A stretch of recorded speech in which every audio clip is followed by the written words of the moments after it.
Haloo! Se on ihan hirveät noi lasten rattaat. Ihan järkyttävät. Se on koirat. Niin. Se on ihan selkeästi. Se on varmaan siis tuo valkoinen kirkas tommonen pallero tossa, niin se jotenkin erottuu varmaan tosi hyvin. Nyt se häipyy.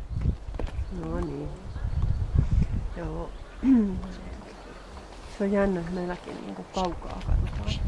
Ja se mun suokki oli kanssa, että mitä kauempana oli liikkui jotain. Sitten kun se tuli lähelle, ajateltiin.